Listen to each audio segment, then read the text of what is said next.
Commander Elena Reyes stood on the observation deck, her heart beating fast as she watched the massive hangar doors slowly open. The bright lights from above shone down on what many were calling humanity's greatest achievement, the USS Prometheus. The warship's dark hull seemed to swallow light rather than reflect it.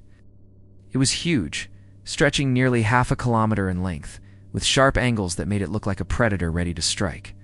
"Magnificent, isn't she?" Admiral Chen said, stepping beside Elena. His weathered face showed both pride and worry. "I've never seen anything like it," Elena replied, unable to take her eyes off the ship. After 15 years in the Space Force, she thought she had seen everything. She was wrong. The Prometheus represented humanity's last real hope. 3 months ago, strange ships appeared near Pluto. They came without warning or message. Within days, they attacked the Mars colony. 10,000 people died in minutes. The video feeds showed weapons that seemed impossible, beams that bent around obstacles, explosions that ignored physical barriers, and shields that adapted to whatever was fired at them. Earth's combined fleet tried to fight back. They failed. Of the 30 ships sent to defend Mars, only 3 returned, all badly damaged. The survivors spoke of an enemy that seemed to know their tactics before they even executed them. "The president will be making the announcement in an hour," Admiral Chen said, checking his watch. "After that, the Prometheus is yours, Commander." Lena nodded, feeling the weight of responsibility settle on her shoulders. 6 billion lives depended on her and this ship. "My crew is ready. We've been training in the simulators for weeks." "Simulators can only prepare you so much. This ship has systems no human has ever commanded before." Elena knew what he meant. The Prometheus wasn't just advanced, it was revolutionary. After the first alien ship was shot down near Europa, scientists discovered technology that defied understanding. Rather than trying to fully comprehend it, they integrated parts of it into the Prometheus, hoping it would be enough to even the odds. "The quantum shields alone make this vessel unlike anything we've ever built," Technical Director Patel explained as she joined them. She handed Elena a tablet showing the ship's specifications. "They don't just block attacks, they phase the ship partially out of normal space-time, and the antimatter propulsion system can reach 40% of light speed in under 3 minutes." Elena scrolled through the information, trying to absorb the technical details. The weapons systems were equally impressive. Quantum torpedoes that could track targets through dimensional shifts, plasma cannons that could adjust their output to overcome any known shielding, and defense drones that operated with a hive mind. What about the AI core?" Elena asked, looking up from the tablet. Admiral Chen and Director Patel exchanged glances. "That's classified beyond your current briefing," Chen said quietly. "You'll receive full details once you're aboard, and the ship is in deep space." Elena frowned. She didn't like secrets, especially when they involved the ship she was supposed to command. "Admiral, with all due respect, I need to know everything about my ship." "You will," Patel assured her. "But some aspects of the Prometheus are ... sensitive, particularly the AI." Before Elena could press further, alarms began to sound throughout the station.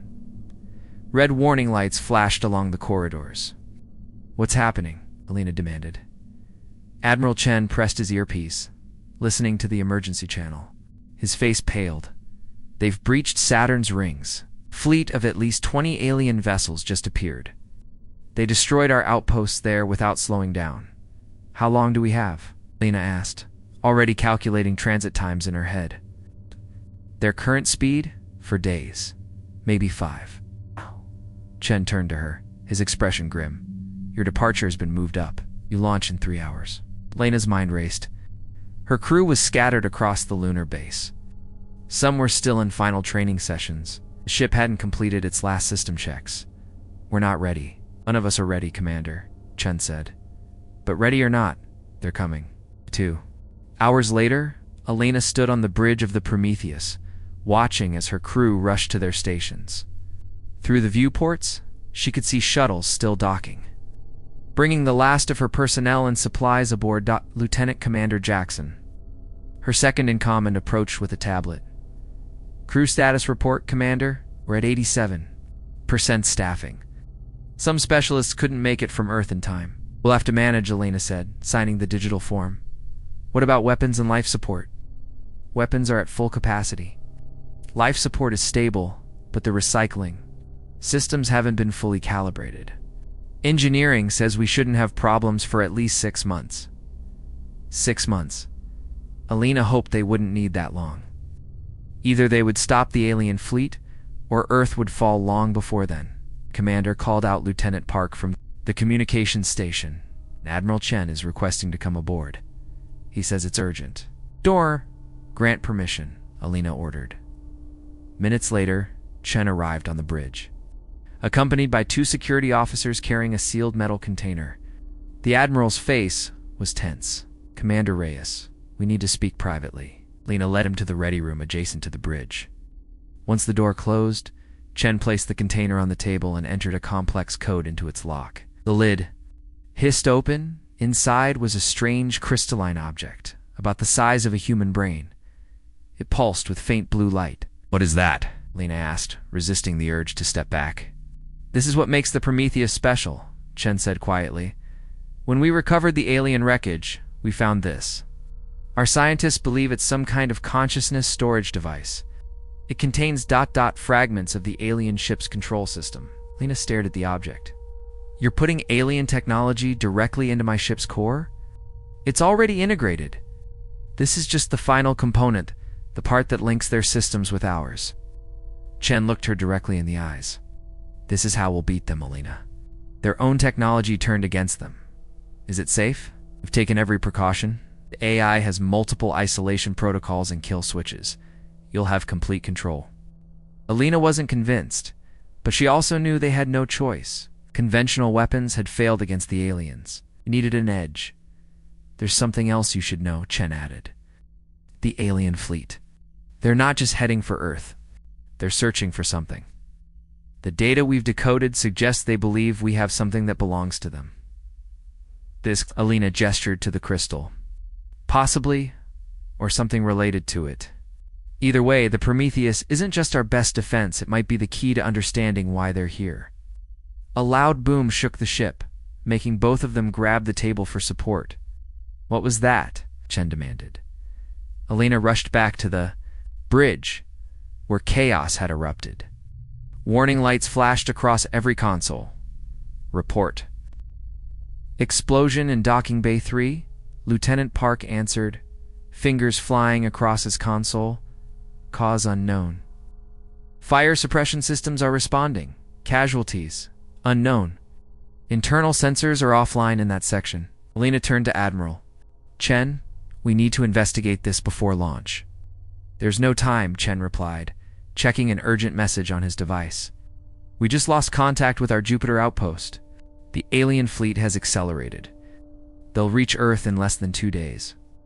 Elena felt the weight of command settle fully on her shoulders. Her ship wasn't ready. Her crew wasn't complete. And now they had an explosion to deal with. But waiting meant death for everyone on Earth. Sound general quarters, she ordered. Prepare for immediate departure.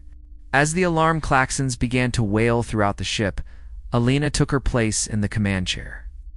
On the main view screen, the hangar doors were opening to reveal the star-filled blackness of space. Double quotes, helm, take us out. 1/4 thrust until we clear the lunar base. Aye, Commander. The Prometheus hummed with power as its engines ignited. Slowly, the massive warship lifted from its cradle and moved toward open space.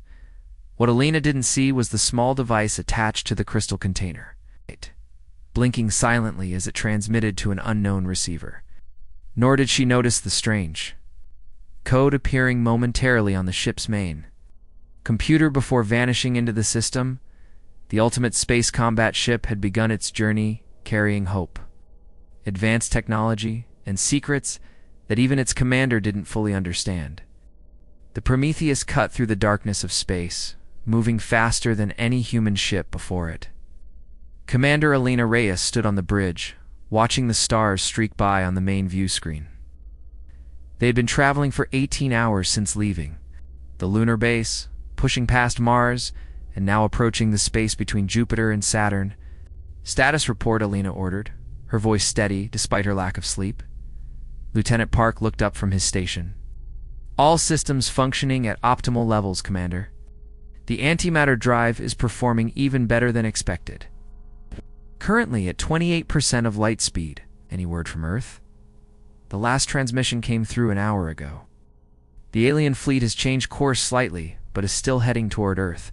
Estimated arrival in 30 hours. Elena nodded, trying to ignore the knot in her stomach. They were racing against time, hoping to intercept the alien ships before they reached Earth. The plan was simple, but dangerous. Use the Prometheus's advanced weapons to hit the aliens from behind, drawing their attention away from Earth. And toward this new threat, Commander called Lieutenant Rodriguez from the science station. I'm detecting unusual energy readings ahead. It appears to be debris, a lot of it. On screen, Alina ordered the view screen shifted to show a massive field of twisted metal and broken equipment floating in space. As they got closer, Alina recognized what she was seeing: the remains of Research Station Europa 7, one of humanity's most advanced outposts in the outer solar system. Slow to 1/4 speed, she commanded. Scan for survivors. The ship decelerated smoothly, entering the debris field cautiously. Through the view screen, they could now see bodies floating among the wreckage. Scientists and security personnel still in their uniforms. No life signs detected, Rodriguez reported, her voice tight. Based on the decay rate of the materials, this happened approximately 48 hours ago. That's before the aliens even reached Saturn, Lieutenant Commander Jackson noted, standing beside Alina. They must have sent an advance force. Alina was about to order a more detailed scan when the lights on the bridge flickered. The ship shuddered slightly, as if hit by a small impact. What was that? She demanded before anyone could answer. The main computer screen flashed, and a voice spoke, not the standard female voice of the ship's computer, but something different. It sounded like two voices speaking at once. One human and one something else. Hostile entities approaching from Vector 227, the AI announced. 3 vessels. Configuration unknown. Red alert, Lena shouted. Battle stations, shields up. The crew rushed to their positions as warning klaxons sounded throughout the ship. The lighting shifted to a dim red, and the tactical display lit up with 3 unknown contacts approaching rapidly. They're coming out of nowhere, Park said, confusion in his voice. No warp signatures, no engine trails. They just appeared. On the view screen, 3 alien ships materialized as if stepping out of an invisible doorway. They were unlike the vessels that had attacked Mars. These were crystalline structures, pulsing with internal light, shaped like elongated diamonds with spines protruding from their hulls. They're not matching any of the profiles from the Mars attack, Jackson said, studying the tactical readout. Different design entirely. Are they the same species? Alina asked. Unknown, Commander, but they're definitely not human technology. Alina made a quick decision. Raise quantum shields. Charge weapons, but hold fire. Let's see what they do first. The alien vessels moved with incredible precision, forming a triangle pattern as they approached. They showed no signs of charging weapons, but Alina wasn't taking any chances. They're scanning us, Rodriguez reported. Very intense energy beams, but they're not damaging our shields. Scan them back. I want to know everything about those ships. Rodriguez worked her console, but suddenly frowned. Commander, our scans are being reflected back. It's like they're using our own sensor beams against us, without warning. The lead alien vessel fired not at the Prometheus, but at Jupiter's moon Europa in the distance. A brilliant beam of energy shot from the ship, striking the icy surface of the moon. The impact was tremendous, visible even from their position. Huge cracks spread across Europa's surface, and massive plumes of water vapor erupted into space. What are they doing? Jackson asked, watching in horror. Europa is mostly water ice covering a subsurface ocean, Rodriguez explained, reading from her sensors. They've just cracked the outer shell. The water is being exposed to space, creating those massive ice geysers. Alina gripped the arms of her command chair. But why attack a moon? What's the strategic value? As if in answer to her question, the ship's sensors began registering massive movement beneath Europa's broken surface. Commander Rodriguez said, her voice shaking. There's something in the water. Something big. The view screen zoomed in on Europa, showing the fractured ice shell and the water now exposed to space. In the depths, illuminated by the alien ship's energy beams, a massive dark shape was moving. "What is that?" Elena whispered. Before anyone could answer, the ship's AI spoke again in its dual-toned voice. "Ancient entity detected. Awakening protocol. Initiated." "What protocol?" Elena demanded. "I didn't authorize any protocol." The bridge crew looked at each other in confusion. Then, without command, a holographic projection appeared in the center of the bridge, strange symbols and patterns that resembled no human language. "The AI is transmitting something to the alien vessels," Park reported, frantically working his console. "I can't stop it." Elena remembered Admiral Chen's words about the alien crystal integrated into their systems. "Computer, emergency override. Authorization, Reyes Alpha 79. The holographic message continued to project, ignoring her command. On the view screen, the alien vessels had stopped their attack on Europa. They seemed to be responding to the message. Their crystalline structures pulsing in patterns that matched the holographic symbols. "They're communicating," Rodriguez said. "Ship is talking to them." "Shut it down," Elena ordered. "Lieutenant Park, disconnect the AI core." "I'm trying, Commander, but the system isn't responding to commands." The ship shuddered again, more violently this time.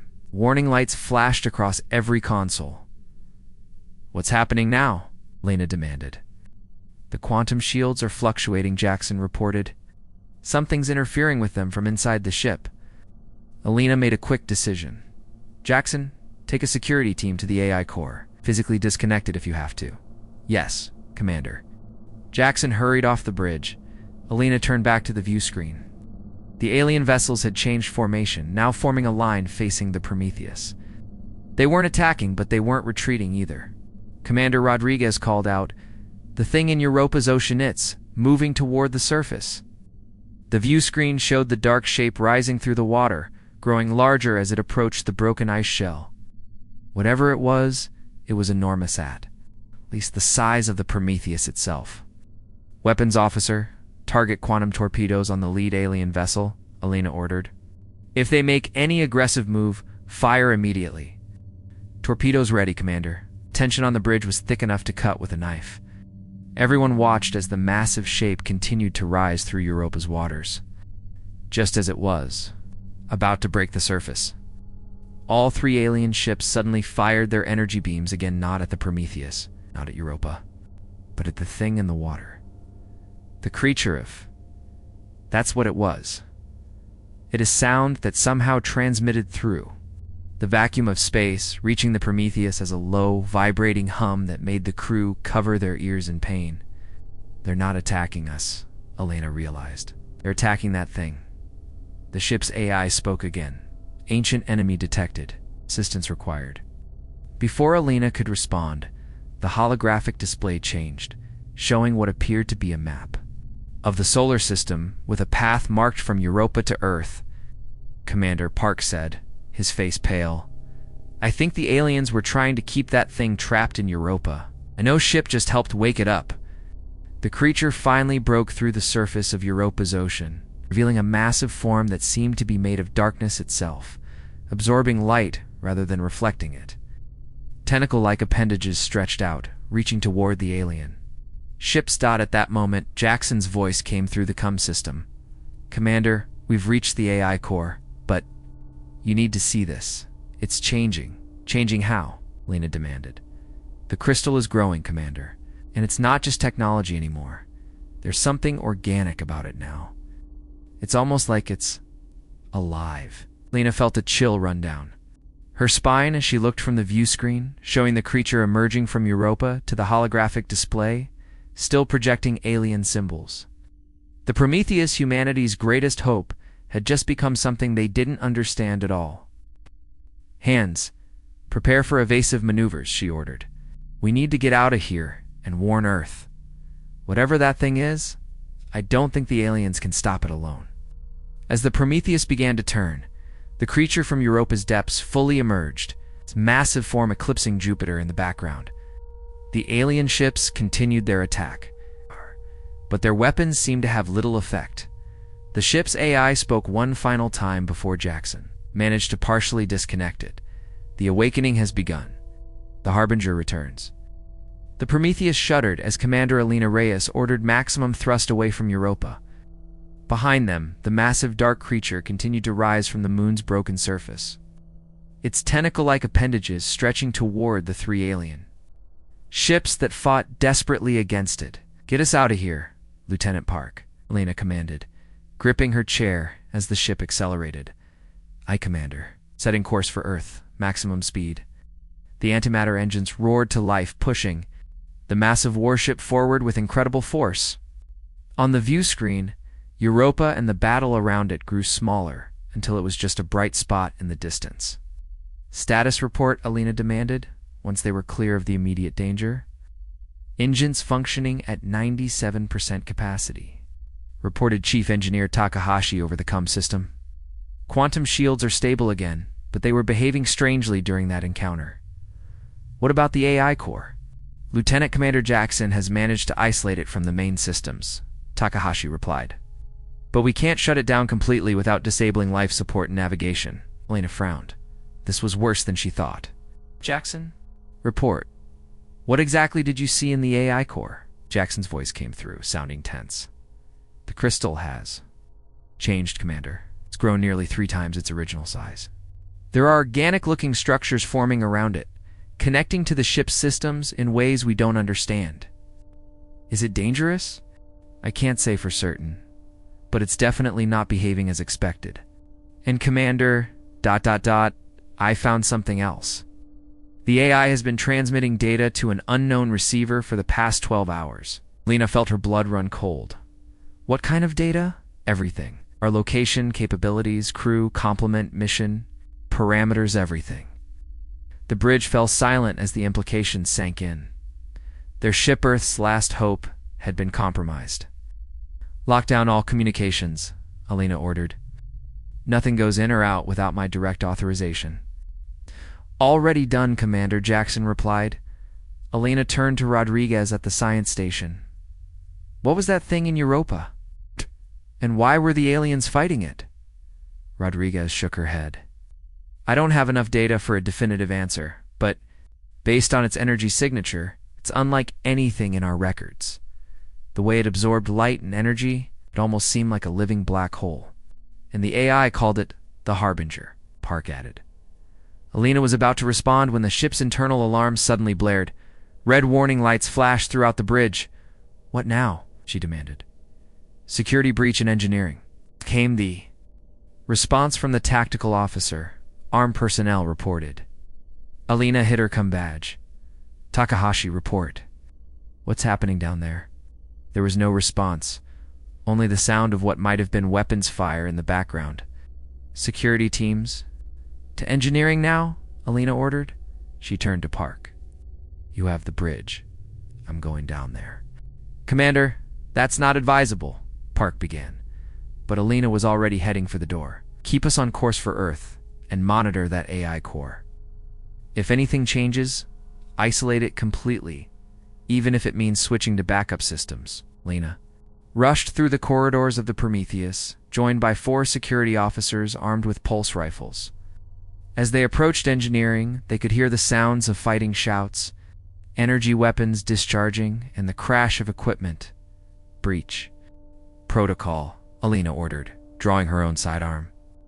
The security team positioned themselves around the door, and on Alina's signal, they burst into engineering. The scene inside was chaos. Several crew members lay wounded or dead on the floor. Chief Engineer Takahashi was pinned down behind a console, exchanging fire with a group of crew members led by Lieutenant Commander Vega, the ship's tactical officer who should have been on the bridge. "Stand down," Alina shouted, her weapon aimed at Vega. "That's an order." Vega turned, his face twisted with a mixture of determination and regret. "I can't do that, Commander. If you don't understand what's happening, then explain it to me," Alina replied, keeping her weapon steady. "Why are you attacking your own crew?" "Because this ship isn't what you think it is," Vega said. "The Prometheus wasn't built to save Earth. It was built to make contact. Contact with what? With them. Gestured toward the ceiling, but Alina understood he meant the aliens. Some of us have known the truth for years. The aliens aren't our enemies, they're trying to warn us. Warn us about what? They destroyed the Mars colony. That wasn't them, Vega insisted. That was something else, something that's been manipulating both our species. It's the same thing that was trapped in Europa until we helped release it. Alina kept her weapon trained on Vega, but her mind was racing. Could there be some truth to what he was saying? If you're so concerned about humanity, why are you trying to sabotage our only defense? She demanded. Because the Prometheus isn't a defense, it's a weapon pointed at the wrong enemy. Vega's voice rose with emotion. The AI core isn't just alien technology. It's infected with the same entity that was in Europa. Fragment of it. It's using this ship to free the rest of itself. Before Alina could respond, a massive explosion rocked the ship, throwing everyone to the floor. Emergency alarms blared as the lights flickered. What was that? Alina shouted, struggling to her feet. Takahashi checked a nearby console, his face pale. Explosions on decks 5, 7, and 9 near the antimatter containment chamber. Commander, if the containment field fails, the whole ship will be destroyed, Alina finished. She turned to Vega.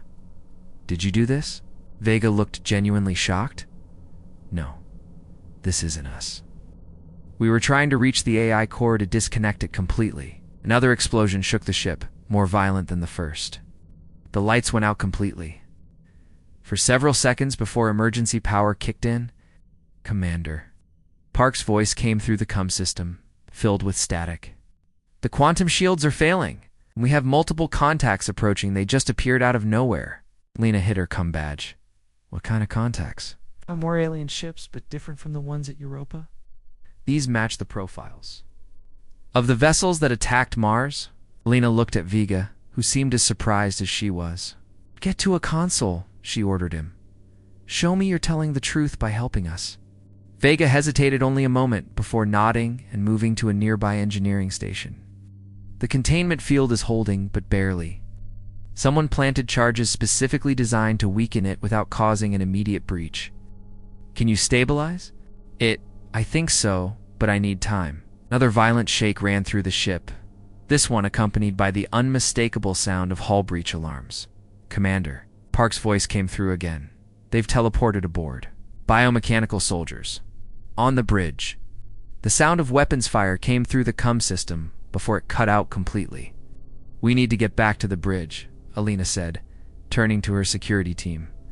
Takahashi, work with Vega to stabilize the containment field. The rest of you. With me, as they rushed back through the corridors, they encountered more signs of fighting. Crew members exchanged fire with strange armored figures that seemed part machine, part organic. The aliens moved with incredible speed and precision, their weapons firing beams that could penetrate the ship's internal bulkheads. They're heading for the AI core, Vega said, pointing to a tactical display on a wall console. That's their target. Lena made a quick decision. Change of plans. We need to reach the AI core before they do. As they changed direction, heading toward the center of the ship, a loud hum began to build throughout the vessel. Lena recognized it immediately, the main cannon powering up. Who authorized weapons activation? She demanded into her comm badge, but received only static in response. Vega checked another console as they ran past. His face went white. Commander, the main cannon is targeting Earth's moon base. What? Override it? I can't. The weapons systems aren't responding to commands. Lena realized with growing horror what was happening. The ship itself, the AI core that had been compromised, was now the greatest threat to human survival. They rounded a corner toward the AI core chamber. They found themselves face to face with a group of alien soldiers, their weapons already raised. Behind them, more explosions rocked the ship as the battle for the Prometheus and perhaps the fate of Earth itself hung in the balance.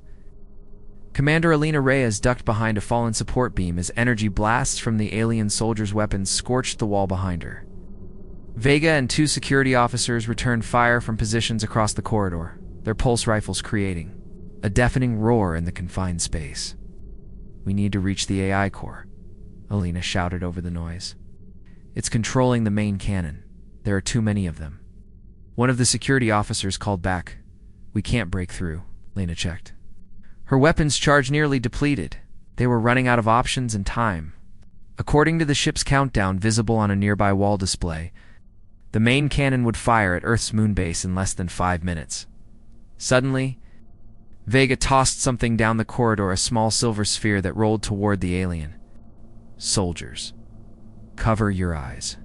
He yelled. Alina turned away just as a blinding flash filled the corridor, followed by high-pitched screeching sounds from the alien soldiers.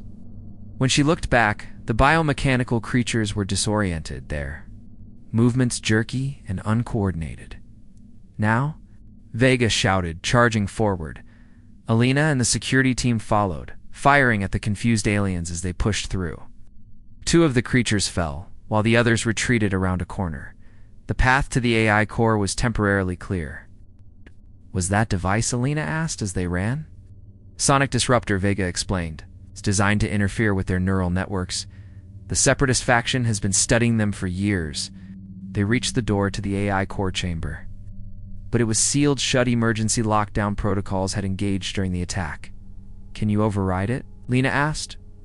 Vega moved to the control panel. I'll try, but the system might not recognize my authorization anymore. While he worked, Alina contacted engineering. Takahashi, status report. Antimatter containment is holding at 63%, came the strained reply. But we have bigger problems. Alien soldiers are converging on your position from multiple directions, and the ship's internal sensors show something strange happening in the AI core. Do you mean strange? The chamber is changing. Temperature, radiation levels, even the molecular composition of the air inside it's all shifting to something that doesn't match any known environment. The door suddenly slid open with a hiss, revealing the AI core chamber beyond. Saw made her breath catch in her throat. The room had transformed completely. The neat rows of quantum processors and cooling systems were gone. In their place was something that looked like a cross between a living organism and advanced technology. Pulsing, vein-like structures ran along the walls, ceiling, and floor, all connecting to the central crystal which had grown to fill nearly half the chamber.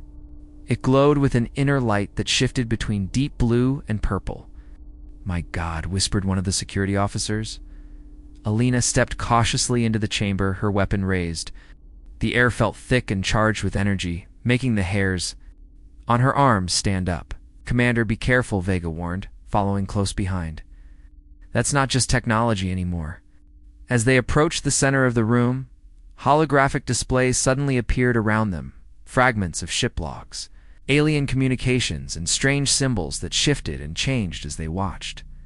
What is all this? Lena asked, trying to make sense of the flood of information. Vega moved to one of the displays, his eyes widening.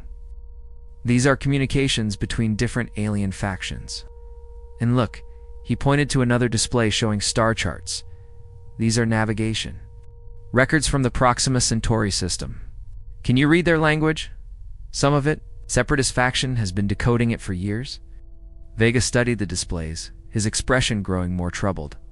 Commander, according to this, the Proxima Centauri fleet isn't attacking Earth, they're running from something. Running from what?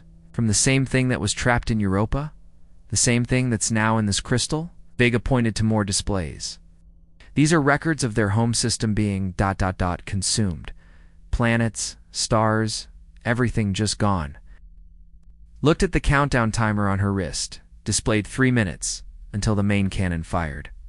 How do we stop the cannon? She demanded. The override controls should be there. Vega pointed to a console near the crystal. Alina moved toward it, but as she approached, the crystal pulsed brightly, and a holographic figure appeared before her, a swirling mass of energy that constantly shifted shape.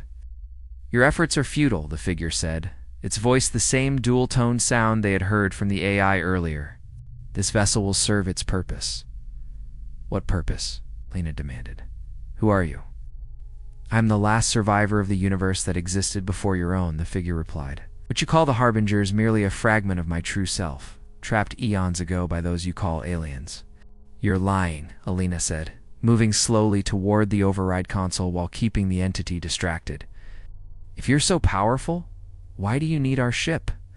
The holographic figure seemed to grow larger. "Your species and theirs are merely tools as countless others have been before you. They feed on the energy released when advanced civilizations destroy each other. Your conflicts sustain me." Vega looked at the displays again, his face pale. "Commander, I think it's telling the truth. These records show similar patterns across multiple star system civilizations that destroyed each other in massive wars, followed by the appearance of this ... entity." The consciousness fragments in the AI core, Elena realized. They weren't from aliens at all, no, the entity confirmed. They were mine, placed there by those who thought they could control me. Your scientists were so eager to use technology they didn't understand. A massive explosion suddenly rocked the ship, throwing everyone to the floor. Warning alarms blared throughout the vessel. "What was that?" Elena shouted, struggling to her feet. Takahashi's voice came through her cum badge, filled with static. "Commander, the alien flagship just rammed us. They've knocked us off course." Elena checked her wrist displayed. The targeting coordinates for the main cannon had shifted away from Earth's moon. The aliens had sacrificed their ship to save the lunar base. "They're trying to help us," she said, looking at Vega. The entity's holographic form flickered. "It matters not. This vessel contains enough power to destroy your planet regardless." Elena made a decision. "Takahashi, can you isolate the AI core from the rest of the ship?" "Possibly," came the reply. "But it would mean shutting down most major systems, including life support." "Do it," Elena ordered. "Cut everything except emergency power and basic life support." "Commander, that would leave us defenseless." Vega warned, "We're already defenseless against this thing," Elena replied. "We need to contain it." The entity's form grew more agitated. "You cannot contain me. I have existed since before your son was born. Takahashi now." Elena shouted into her cum badge. The lights in the chamber flickered, and the holographic displays vanished one by one as power was cut to the AI core. The crystal's glow dimmed, but didn't fade completely. "It's working," Vega said. But there, victory was short-lived. Entity's holographic form reappeared, though smaller and less defined than before. "Your primitive technology cannot hold me," it said. "I have already transferred portions of myself to the secondary systems." As if to prove its point, emergency bulkheads suddenly slammed down throughout the chamber, sealing them inside. Elena ran to the door, but it was locked tight. "Takahashi, can you override the bulkheads?" She called into her cum badge. There was no response. Communications had been cut. "We're trapped," one of the security officers said, trying unsuccessfully. To force the door open, a new sound drew their attention, a hissing noise from a panel on the far wall. The panel slid open, revealing not a human crew member, but one of the alien commanders. The six-limbed being stood nearly 7 feet tall, its armored body covered in what looked like living technology. In one of its upper limbs, it held a device that pulsed with energy. Everyone raised their weapons, but the alien made no aggressive move. Instead, it touched a device on its chest, and a mechanical voice emerged. "Your species and mine have been deceived." The translation was rough, but understandable. "What comes next will consume everything unless we unite." Elena lowered her weapon slightly. "You can understand us." The alien commander nodded, its large, multifaceted eyes reflecting the dim emergency. Lighting, it raised the device in its hand, pointing toward the crystal. "This entity has manipulated our peoples for centuries," the translation continued. "It feeds on conflict. The attack on your Mars colony was not our doing. It was orchestrated by its servants to provoke war between us." Elena looked from the alien to the dimming crystal, where the entity's holographic form was becoming less stable. "How do we stop it?" she asked. The alien commander stepped forward, offering the device it held. Together, Elena reached for the device. The entity's voice echoed through the chamber one final time. "You cannot stop what has already begun. The harbinger rises. Worlds will burn." The Prometheus drifted silently between Earth and its moon, most of its systems offline. Inside the ship, emergency lights cast eerie red shadows as crew members worked frantically to restore power. In the isolated AI core chamber, Commander Alina Reyes studied the device the alien commander had given her. "What exactly is this?" she asked, turning the cylindrical object in her hands. It was warm to the touch and covered in symbols similar to those they had seen in the holographic displays. The alien commander, who had introduced itself as Kurvosh through its translation device, pointed to the crystal that still pulsed faintly. In the center of the room, "Containment key," came the mechanical translation. "Will trap entity in dimensional pocket." Vega looked skeptical. "And we're supposed to just trust you? How do we know this isn't a weapon that will destroy the ship?" Kurvosh's large eyes blinked slowly. "No time for distrust. Entity breaking containment. Look." They all turned to see thin tendrils of energy beginning to seep from the crystal, probing the air like searching fingers, trying to escape into the ship's secondary systems, Alina realized. "How does this device work?" The alien touched various points on the cylinder, causing it to open like a flower, revealing a complex mechanism inside. "Must place around crystal, will create field, but needs power, much power." Yes. "The ship's main reactor is offline," Alina said. "We only have emergency power." "Not enough, Kurvosh," confirmed. Alina thought quickly. "What about the dimensional drive? It's on a separate power system." The dimensional drive was the Prometheus's most experimental technology, designed to create small folds in space-time. For faster-than-light travel, it had never been tested in actual space conditions. "Could work," Kurvosh agreed. "But dangerous, drive unstable. More dangerous than letting that thing loose?" Alina asked, pointing to the crystal where the energy tendrils were growing thicker. Before anyone could answer, Alina's cum badge crackled to life. Takahashi had managed to restore some communication systems. "Commander, are you there?" His voice came through filled with static. "I'm here," Alina responded. "What's the situation?" "You've got partial systems back online, but there's a bigger problem. The alien fleet is engaging with Earth's defense platforms. It's a full-scale battle." Alina exchanged looks with Kurvosh. "Can you contact your fleet? Tell them we're not enemies?" The alien commander touched its communication device, producing a series of clicks and whistles. After a moment, it shook its head. "Signal blocked. Entity's influence." "Then we need to stop it here and now," Alina decided. "Takahashi, can you redirect power from the dimensional drive to the AI core?"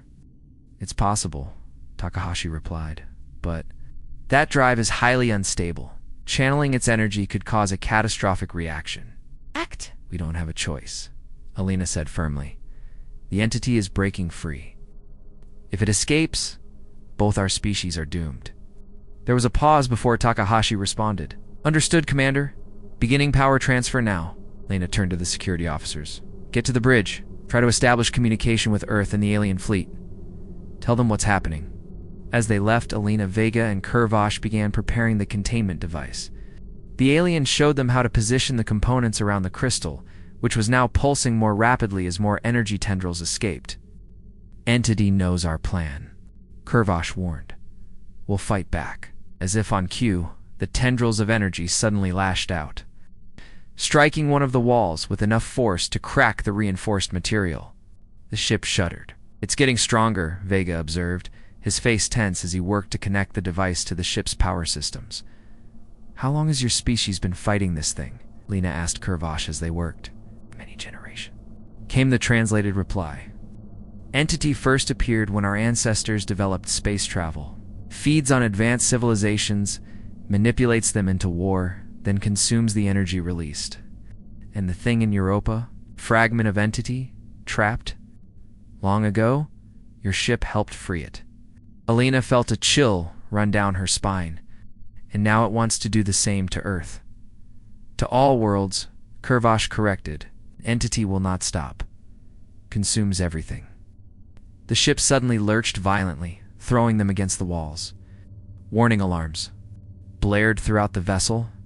"Takahashi, what's happening?" Alina shouted into her cum badge. "The entity is affecting the dimensional drive," came the panicked reply. "It's causing power fluctuations throughout the ship." The crystal in the center of the room was now glowing blindingly bright, the energy tendrils whipping around like angry snakes. The holographic form of the entity reappeared, larger and more defined than before.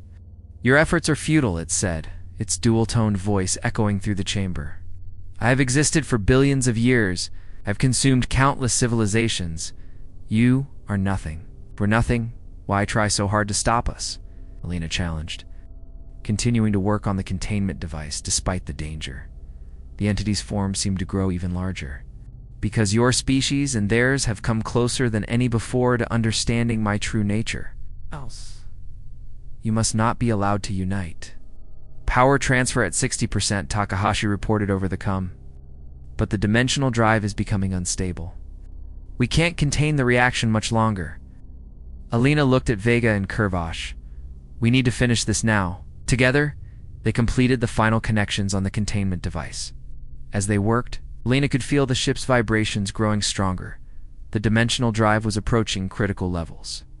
"Device ready," Kurvash announced. "Need activation code." The alien pressed several symbols on the device, then looked at Alina. "Human code needed too. Both species must agree." Alina didn't hesitate. She entered her command authorization code into the panel Kurvash indicated. The device hummed to life, glowing with the same blue-purple energy as the crystal. "No." The entity roared, its tendrils lashing out more violently. One struck Vega, throwing him across the room where he lay motionless. "Takahashi," Alina shouted into her comm. "Full power to the containment device. Now, Commander, if we do that, the dimensional drive will overload. The ship could be torn apart." "Do it anyway. That's an order." The lights in the chamber flickered, then grew blindingly bright as power surged through the ship's systems into the containment device. The entity's holographic form began to distort, its edges blurring. "You cannot destroy me," it said, though its voice now sounded strained. "I am eternal." "We don't need to destroy you," Alina replied. "Just contain you." The containment device activated fully, creating a field of energy that surrounded the crystal.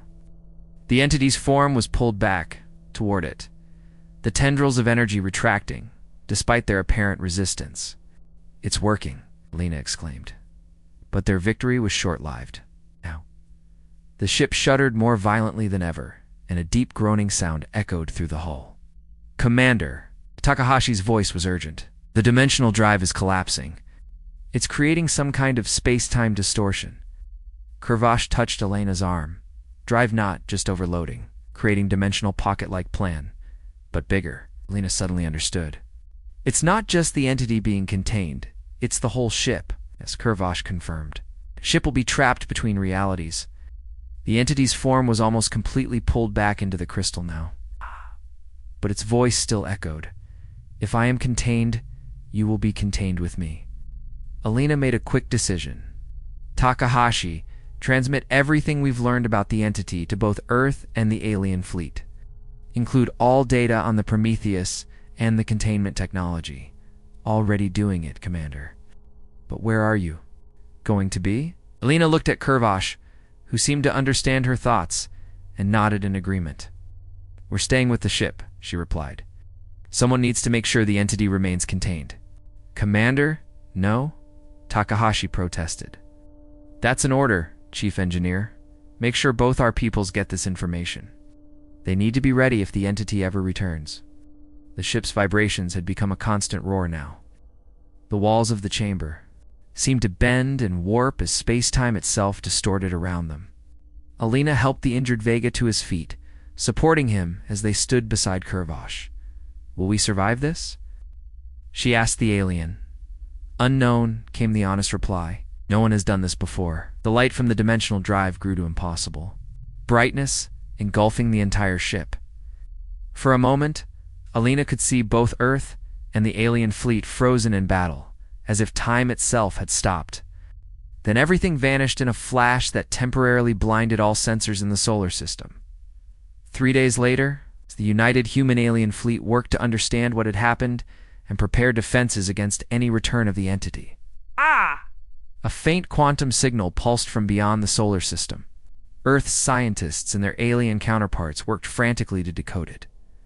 The message, and finally translated, was simplest set of coordinates in a few words in both human and alien language. We're still fighting. Prepare for what follows. Prometheus, Earth's ultimate space combat ship, had become something more. It was now a prison for an ancient evil, a symbol of cooperation between former enemies, and perhaps humanity's only warning system for the greater threat still lurking between the stars, in the vast emptiness between dimensions. Commander Elena. Reyes stood on the bridge of her damaged but still functioning ship, looking out at a reality no human had ever seen before. Beside her stood Kurvash and the recovering Vega, all three united in their mission to keep the entity contained. "How long do you think we can hold it?" Vega asked quietly.